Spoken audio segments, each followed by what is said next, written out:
Jesus से 25,000 वर्ष पूर्व सुमेर में मिले हुए हड्डी के अवशेषों पर ज्योतिष के चिन्ह अंकित हैं। पश्चिम में पुरानी से पुरानी जो खोजबीन हुई है वो जीसस से 25,000 वर्ष पूर्व इन हड्डियों की है जिन पर ज्योतिष के चिन्ह और चंद्र की यात्रा के चिन्ह अंकित हैं।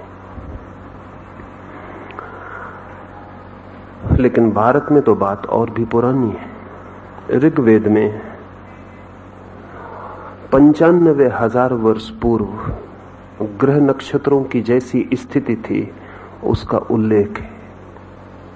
इसी आधार पर लोकमान्य तिलक ने यह तय किया था कि ज्योतिष 90,000 वर्ष से ज्यादा पुराने तो निश्चित ही होने चाहिए, क्योंकि वेद में यदि 95,000 वर्ष पहले जैसी नक्षत्रों की स्थिति थी उसका उल्लेख है तो वो उल्लेख इतना पुराना तो होगा ही, क्योंकि उस समय जो स्थिति थी नक्षत्रों की उसे बाद में जानने का कोई भी उपाय नहीं था। अब हमारे पास ऐसे वैज्ञानिक साधन उपलब्ध हो सके हैं कि हम जान सकें अतीत में कि नक्षत्रों की स्थिति कब कैसी रही होगी।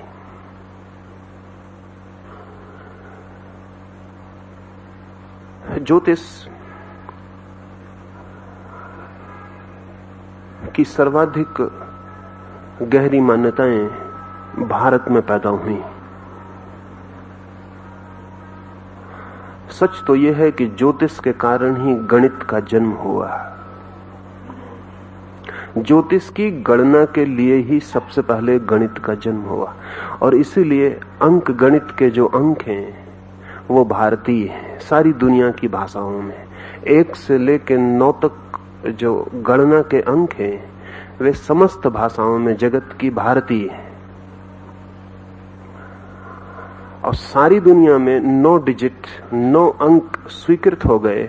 उसका भी कुल कारण इतना है कि वे 9 अंक भारत में पैदा हुए और धीरे धीरे सारे जगत में फैल गए। जिसे आप अंग्रेजी में 9 कहते हैं वो अंग्रेजी के संस्कृत के 9 का ही रूपांतरण है। जिसे आप 8 कहते हैं वो संस्कृत के 8 का ही रूपांतरण है। 1 से लेकर 9 तक जगत की समस्त सभ्य भाषाओं में गणित के जो अंकों का प्रचलन है वो भारतीय ज्योतिष के प्रभाव में हुआ। भारत से ज्योतिष की पहली किरणें सुमेर की सभ्यता में पहुंची। सुमेरियंस ने सबसे पहले ईसा से 6,000 वर्ष पूर्व पश्चिम के जगत के लिए ज्योतिष का द्वार खोला। सुमेरियंस ने सबसे पहले नक्षत्रों के वैज्ञानिक अध्ययन की आधारशिलाएं रखी। उन्होंने बड़े ऊंचे 700 फीट ऊंचे मीनार बनाए और उन मीनारों पर सुमेरियन पुरोहित 24 घंटे आकाश का अध्ययन करते थे। 2 कारणों से। एक तो सुमेरियन को इस गहरे सूत्र का पता चल गया था कि मनुष्य के जगत में जो भी घटित होता है उस घटना का प्रारंभिक स्रोत नक्षत्रों से किसी न किसी भांति संबंधित है। जीसस से 6,000 वर्ष पहले सुमेरियंस की यह धारणा कि पृथ्वी पर जो भी बीमारी पैदा होती है, जो भी महामारी पैदा होती है, वो सब नक्षत्रों से संबंधित है। अब तो इसके लिए वैज्ञानिक आधार मिल गए हैं और जो लोग आज के विज्ञान को समझते हैं वो कहते हैं सुमेरियंस ने मनुष्य जाति का असली इतिहास प्रारंभ किया। इतिहासज्ञ कहते हैं कि सब तरह का इतिहास सुमेर से शुरू होता है। 1920 में चिज़ेवस्की नाम के एक रूसी वैज्ञानिक ने इस बात की खोजबीन की कि जब भी सूरज पर हर 11 वर्षों में पीरियोडिकली बहुत बड़ा विस्फोट होता है।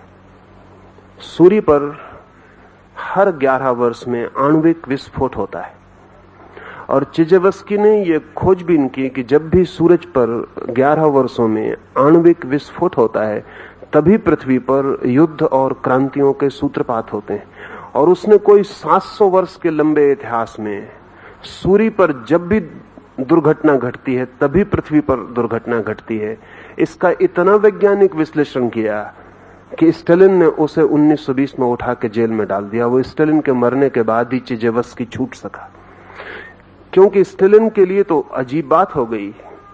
मार्क्स का और कम्युनिस्टों का ख्याल है कि पृथ्वी पर जो क्रांतियां होती हैं उनका कारण मनुष्य के बीच आर्थिक वैभिन्न है, और चिजेवस्की कहता है कि क्रांतियों का कारण सूरज पर हुए विस्फोट है। अब सूरज पर हुए विस्फोट और मनुष्य के जीवन की गरीबी और अमीरी का क्या संबंध? अगर चिजेवस्की ठीक कहता है तो मार्क्स की सारी व्याख्या मिट्टी में चली जाती है। तब क्रांतियों का कारण वर्गीय नहीं रह जाता, तब क्रांतियों का कारण ज्योतिषीय हो जाता है। चिजेवस्की को गलत तो सिद्ध नहीं किया जा सका, क्योंकि 700 साल की जो गणना उसने दी थी वो इतनी वैज्ञानिक थी, और सूरज में हुए विस्फोटों के साथ इतना गहरा संबंध उसने पृथ्वी पर घटने वाली घटनाओं का स्थापित किया था कि उसे गलत सिद्ध करना तो कठिन था, लेकिन उसे साइबेरिया में डाल देना आसान था। स्टालिन के मर जाने के बाद ही चिजेवस्की को क्रुश्चेव साइबेरिया से मुक्त कर पाया। इस आदमी के 50 साल जीवन के कीमती साइबेरिया में नष्ट हुए। छूटने के बाद भी वो 4-6 महीने से ज्यादा जीवित नहीं रह सका, लेकिन 6 महीने में भी वो अपनी स्थापना के लिए और नए प्रमाण इकट्ठे कर गया है। पृथ्वी पर जितनी महामारियां फैलती हैं उन सब का संबंध भी वो सूरज से जोड़ गया है। सूरज जैसा हम साधारणतः सोचते हैं ऐसा कोई निष्क्रिय अग्नि का गोला नहीं है, अत्यंत सक्रिय है, और प्रतिपल सूरज की तरंगों में रूपांतरण होते रहते हैं, और सूरज की तरंगों का जरा सा रूपांतरण भी पृथ्वी के प्राणों को कंपित करता है। इस पृथ्वी पर कुछ भी ऐसा घटित नहीं होता जो सूरज पर घटित हुए बिना घटित हो जाता हो। जब सूर्य का ग्रहण होता है तो पक्षी जंगलों में गीत गाना 24 घंटे पहले से बंद कर देते। पूरे ग्रहण के समय तो सारी पृथ्वी मौन हो जाती, पक्षी गीत गाना बंद कर देते। सारे जंगलों के जानवर भयभीत हो जाते, किसी बड़ी आशंका से पीड़ित हो जाते। बंदर वृक्षों को छोड़कर नीचे आ जाते हैं, भीड़ लगा के किसी सुरक्षा का उपाय करने लगते हैं। और एक आश्चर्य की बंदर जो निरंतर बातचीत और शोरगुल में लगे रहते हैं, सूर्य ग्रहण के वक्त बंदर इतने मौन हो जाते हैं जितने साधु और सन्यासी भी नहीं होते। चिजेवस्की ने ये सारी की सारी बातें स्थापित की। सुमेर में सबसे पहले यह ख्याल पैदा हुआ। उसके बाद स्विस पैरासिलिसस नाम का एक चिकित्सक, उसने एक बहुत अनूठी मान्यता स्थापित की, और वो मान्यता आज नहीं कल सारे मेडिकल साइंस को बदलने वाली सिद्ध होगी। अब तक ज्योतिष तिरस्कृत विषय है, सर्वाधिक पुराना लेकिन सर्वाधिक तिरस्कृत, यद्यपि सर्वाधिक मान्य भी। अभी फ्रांस में पिछले वर्ष गणना की गई तो 47% लोग ज्योतिष में विश्वास करते हैं कि वो विज्ञान है फ्रांस में। अमेरिका में मौजूद 5000 बड़े ज्योतिषी दिन रात काम में लगे रहते हैं, और उनके पास इतने कस्टमर्स हैं कि वो काम निपटा नहीं पाते। करोड़ों डॉलर अमेरिका प्रतिवर्ष ज्योतिषियों को चुकाता है। अंदाज है कि सारी पृथ्वी पर कोई 78% लोग ज्योतिष में विश्वास करते हैं, लेकिन वे 78% लोग सामान्य हैं। वैज्ञानिक, विचारक, बुद्धिवादी ज्योतिष की बात सुन के ही चौंक जाते हैं। सी जेजुंग ने कहा है कि 300 वर्षों से विश्वविद्यालयों के द्वार ज्योतिष के लिए बंद है। यद्यपि आने वाले 30 वर्षों में ज्योतिष तुम्हारे दरवाजों को तोड़कर विश्वविद्यालयों में पुनः प्रवेश पाकर रहेगा प्रवेश, इसलिए कि ज्योतिष के संबंध में जो जो दावे किए गए थे उनको अब तक सिद्ध करने का उपाय नहीं था, लेकिन अब उनको सिद्ध करने का उपाय है। पैरासिलेसस ने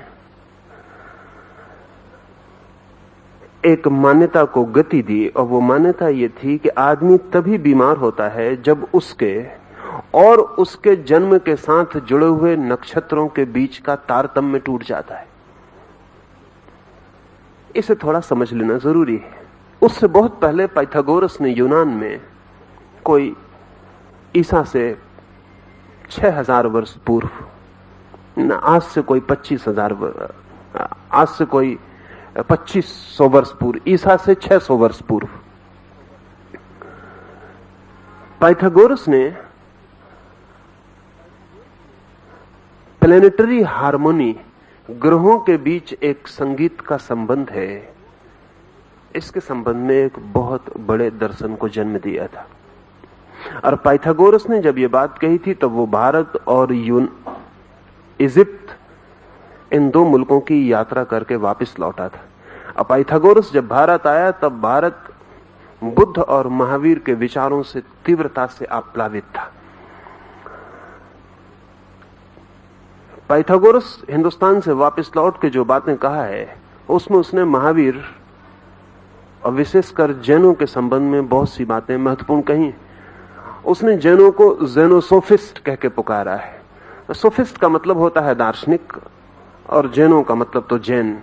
तो जैन दार्शनिक को पाइथागोरस ने जेनोसोफिस्ट कहा है। नग्न रहते हैं, इस सारी बात की है। पाइथागोरस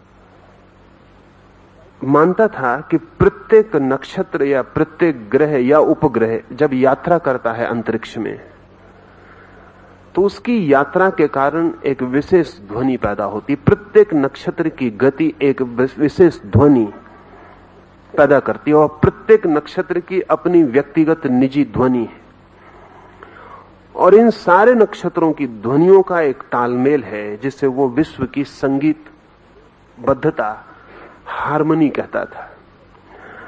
जब कोई मनुष्य जन्म लेता है तब उस जन्म के क्षण में इन नक्षत्रों के बीच जो संगीत की व्यवस्था होती है वो उस मनुष्य के प्राथमिक सरलतम संवेदनशील चित्त पर अंकित हो जाती है।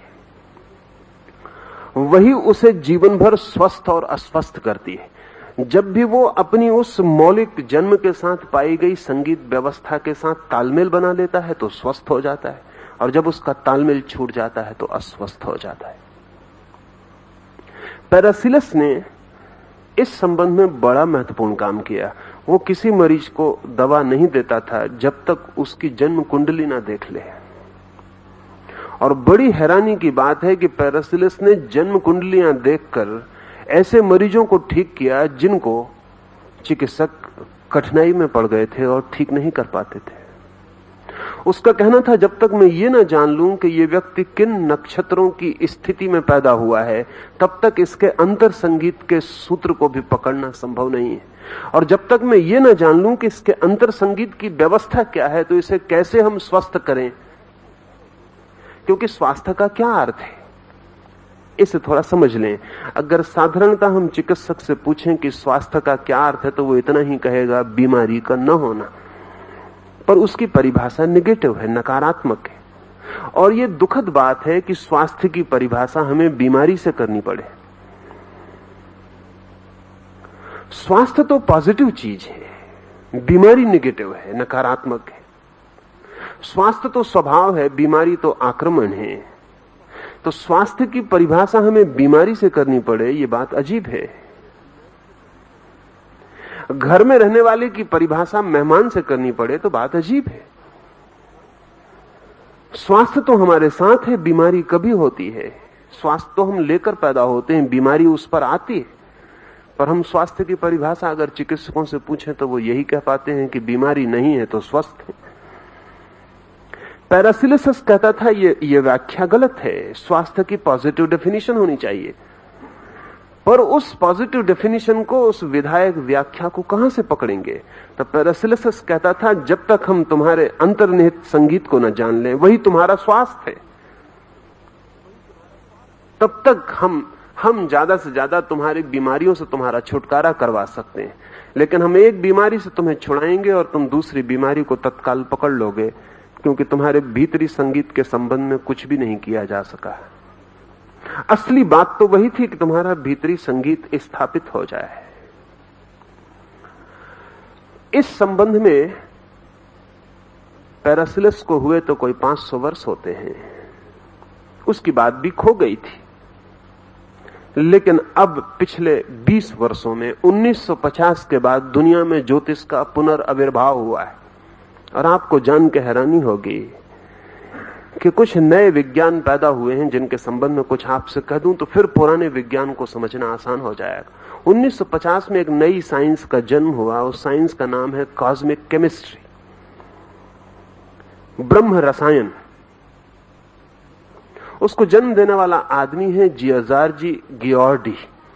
यह आदमी इस सदी के कीमती से कीमती थोड़े से आदमियों में एक है। इस आदमी ने वैज्ञानिक आधारों पर प्रयोगशालाओं में अनंत प्रयोगों को करके यह सिद्ध किया है कि जगत, पूरा जगत एक ऑर्गेनिक यूनिटी है। पूरा जगत एक शरीर है। और अगर मेरी अंगुली बीमार पड़ जाती है तो मेरा पूरा शरीर प्रभावित होता है। शरीर का अर्थ होता है कि टुकड़े अलग अलग नहीं है, संयुक्त हैं, जीवंत रूप से इकट्ठे हैं। अगर मेरी आंख में तकलीफ होती है तो मेरे पैर का अंगूठा भी अनुभव करता है। और अगर मेरे पैर को चोट लगती है तो मेरे हृदय को भी खबर मिलती है। और अगर मेरा मस्तिष्क रुग्ण हो जाता है तो मेरा शरीर पूरा का पूरा बेचैन हो जाएगा। और अगर मेरा पूरा शरीर नष्ट कर दिया जाए तो मेरे मस्तिष्क को खड़े होने के लिए जगह मिलनी मुश्किल हो जाएगी। मेरा शरीर एक ऑर्गेनिक यूनिटी है, एक एकता है, जीवंत। उसमें कोई भी एक चीज को छुओ तो सब प्रवाहित होता है, सब प्रभावित हो जाता है। कॉस्मिक केमिस्ट्री कहती है कि पूरा ब्रह्मांड एक शरीर है। उसमें कोई भी चीज अलग अलग नहीं है, सब संयुक्त है।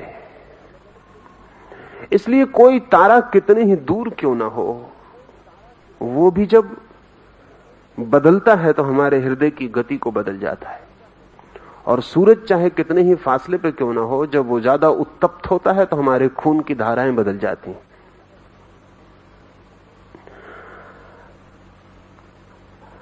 हर 11 वर्षों में, पिछली बार जब सूरज पर बहुत ज्यादा गतिविधि चल रही थी और अग्नि के विस्फोट चल रहे थे, तो एक जापानी चिकित्सक तोमातो बहुत हैरान हुआ। वो चिकित्सक स्त्रियों के खून पर निरंतर काम कर रहा था 20 वर्षों से। स्त्रियों के खून की एक विशेषता है जो पुरुषों के खून की नहीं है। उनके मासिक धर्म के समय उनका खून पतला हो जाता है और पुरुष का खून पूरे समय एक सा रहता है। स्त्रियों का खून मासिक धर्म के समय पतला हो जाता है, या गर्भ जब उनके पेट में होता है तब उनका खून पतला हो जाता है। पुरुष और स्त्री के खून में एक बुनियादी फर्क तोमातो अनुभव कर रहा था। लेकिन जब सूरज पर बहुत जोर से तूफान चल रहे थे आणविक शक्तियों के, हर 11 वर्ष में चलते हैं, तो वो चकित हुआ कि पुरुषों का खून भी पतला हो जाता है। जब सूरज पर आणविक तूफान चलता है तब पुरुष का खून भी पतला हो जाता है। ये बड़ी नई घटना थी, ये इसके पहले कभी रिकॉर्ड नहीं की गई थी कि पुरुष के खून पर सूरज पर चलने वाले तूफान का कोई प्रभाव पड़ेगा। और अगर खून पर प्रभाव पड़ सकता है तो फिर किसी भी चीज पर प्रभाव पड़ सकता है। एक दूसरा अमेरिकन विचारक है फ्रैंक ब्राउन। वो अंतरिक्ष यात्रियों के लिए सुविधाएं जुटाने का काम करता रहा है। उसकी आधी जिंदगी अंतरिक्ष में जो मनुष्य यात्रा करने जाएंगे उनको तकलीफ ना हो इसके लिए काम करने की रही है। सबसे बड़ी विचारणीय बात यही थी कि पृथ्वी को छोड़ते ही अंतरिक्ष में न मालूम कितने प्रभाव होंगे, न मालूम कितनी धाराएं होंगी रेडिएशन की, किरणों की, वो आदमी पर क्या प्रभाव करेंगी। लेकिन 2000 साल से ऐसा समझा जाता रहा है अरस्तु के बाद पश्चिम में कि अंतरिक्ष शून्य है, वहां कुछ है ही नहीं। 200 मील के बाद पृथ्वी पर हवाएं समाप्त हो जाती हैं और फिर अंतरिक्ष शून्य है। लेकिन अंतरिक्ष यात्रियों की खोज ने सिद्ध किया कि वो बात गलत है। अंतरिक्ष शून्य नहीं है, बहुत भरा हुआ है, और ना तो शून्य है ना मृत है, बहुत जीवंत है। सच तो यह है कि पृथ्वी की 200 मील की हवाओं की परतें सारे प्रभावों को हम तक आने से रोकती हैं। अंतरिक्ष में तो अद्भुत प्रवाहों की धाराएं बहती रहती हैं, उनको आदमी सह पाएगा या नहीं। तो आप जान के हैरान होंगे और हंसेंगे भी कि आदमी को भेजने के पहले ब्राउन ने आलू भेजे अंतरिक्ष में, क्योंकि ब्राउन का कहना आलू और आदमी में बहुत भीतरी फर्क नहीं है। अगर आलू सड़ जाएगा तो आदमी नहीं बच सकेगा, और अगर आलू बच सकता है तो ही आदमी बच सकेगा। आलू बहुत मजबूत प्राणी है और आदमी तो बहुत संवेदनशील है। अगर आलू भी नहीं बच सकता अंतरिक्ष में और सड़ जाएगा तो आदमी के बचने का कोई उपाय नहीं। अगर आलू लौट आता है जीवंत, मरता नहीं है, और उसे जमीन में बोने पे अंकुर निकल आता है, तो फिर आदमी को भेजा जा सकता है।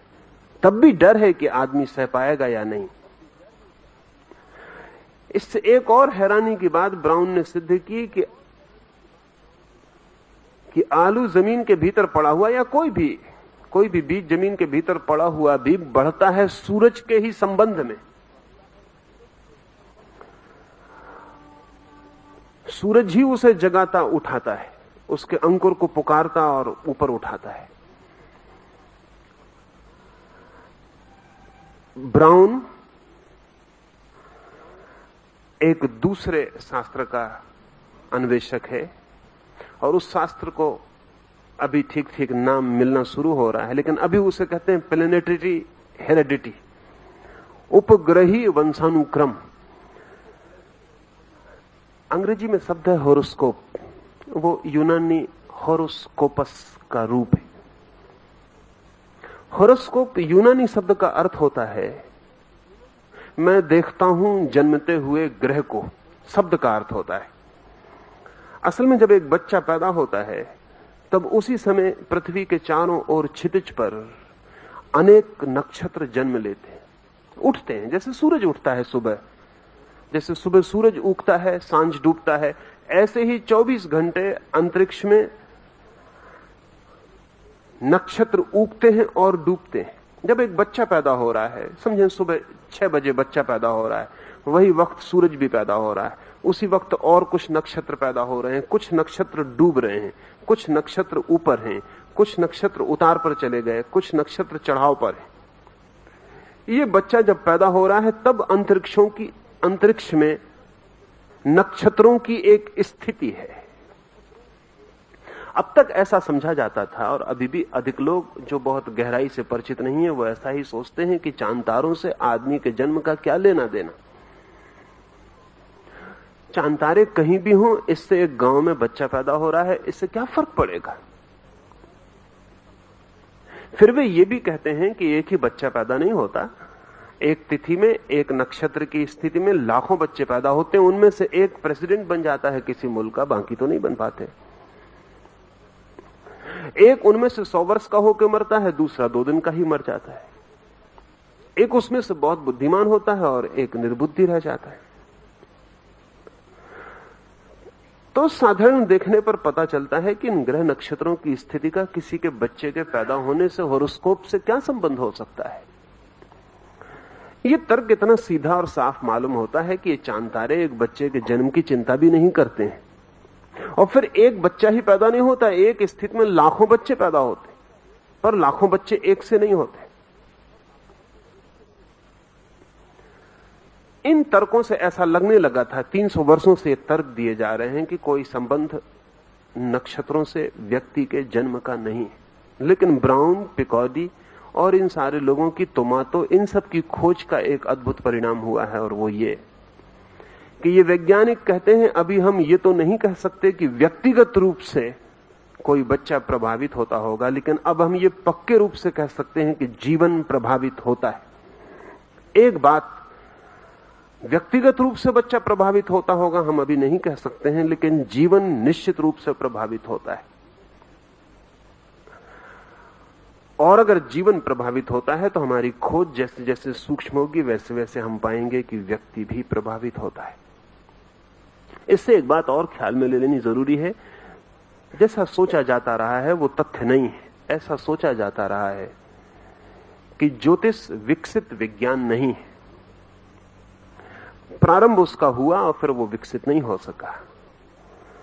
लेकिन मेरे देखे स्थिति उल्टी है। ज्योतिष किसी सभ्यता के द्वारा बहुत बड़ा विकसित विज्ञान है, फिर वो सभ्यता खो गई और हमारे हाथ में ज्योतिष के अधूरे सूत्र रह गए।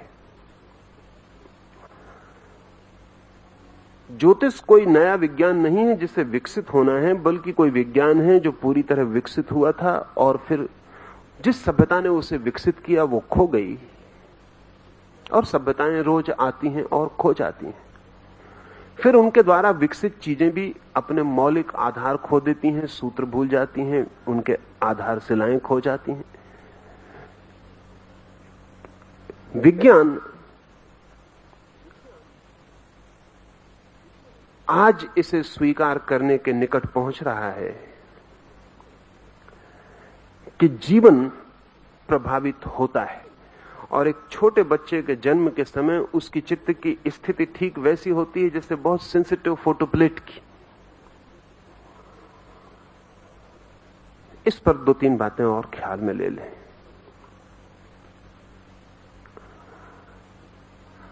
ताकि समझ में आ सके कि जीवन प्रभावित होता है, और अगर जीवन प्रभावित होता है तो ही ज्योतिष की कोई संभावना निर्मित होती, अन्यथा निर्मित नहीं होती। जुड़वा बच्चों को समझने की थोड़ी कोशिश करें। 2 तरह के जुड़वा बच्चे होते हैं। एक तो जुड़वा बच्चे होते हैं जो एक ही अंडे से पैदा होते हैं, और दूसरे जुड़वा बच्चे होते हैं जो होते तो जुड़वा हैं लेकिन 2 अंडों से पैदा होते हैं। मां के पेट में 2 अंडे होते हैं, 2 बच्चे पैदा होते हैं। कभी कभी एक ही अंडा होता है और एक अंडे के भीतर 2 बच्चे होते हैं। एक अंडे से जो 2 बच्चे पैदा होते हैं वो बड़े महत्वपूर्ण हैं, क्योंकि उनके जन्म का क्षण बिल्कुल एक होता है। 2 अंडों से जो बच्चे पैदा होते हैं वो जुड़वा हम कहते जरूर हैं, लेकिन उनके जन्म का क्षण एक नहीं होता। और एक बात समझ लें कि जन्म दोहरी बात है। जन्म का पहला अर्थ तो है गर्भाधारण। ठीक जन्म तो उस दिन होता है जिस दिन मां के पेट में गर्भ आरोपित होता है। ठीक जन्म, जिसको आप जन्म कहते हैं वो नंबर 2 का जन्म है, जब बच्चा मां के पेट से बाहर आता है। अगर हमें ज्योतिष की पूरी खोजबीन करनी हो, जैसा कि हिंदुओं ने की थी, अकेले हिंदुओं ने की थी और उसके बड़े उपयोग किए थे, तो असली सवाल ये नहीं कि बच्चा कब पैदा होता है। असली सवाल यह है कि बच्चा कब गर्भ में प्रारंभ करता है अपनी यात्रा, गर्भ कब निर्मित होता है, क्योंकि ठीक जन्म वही है। इसलिए हिंदुओं ने तो यह भी तय किया था कि ठीक जिस भांति के बच्चे को जन्म देना हो, उस भांति के ग्रह नक्षत्र में यदि संभोग किया जाए और गर्भाधारण हो जाए तो उस तरह का बच्चा पैदा होगा। अब इसमें मैं थोड़ा पीछे आपको कुछ कहूंगा, क्योंकि इस संबंध में भी काफी काम इधर हुआ है और बहुत सी बातें साफ हुई हैं। साधारणतः हम सोचते हैं कि एक बच्चा सुबह 6 बजे पैदा होता है, तो 6 बजे पैदा होता है इसलिए 6 बजे प्रभात में जो नक्षत्रों की स्थिति होती है उससे प्रभावित होता है। लेकिन ज्योतिष को जो गहरा जानते हैं वो कहते हैं कि वो 6 बजे पैदा होने की वजह से ग्रह नक्षत्र उस पर प्रभाव डालते हैं, ऐसा नहीं। वो जिस तरह के प्रभावों के बीच पैदा होना चाहता है, उस घड़ी और नक्षत्र को जन्म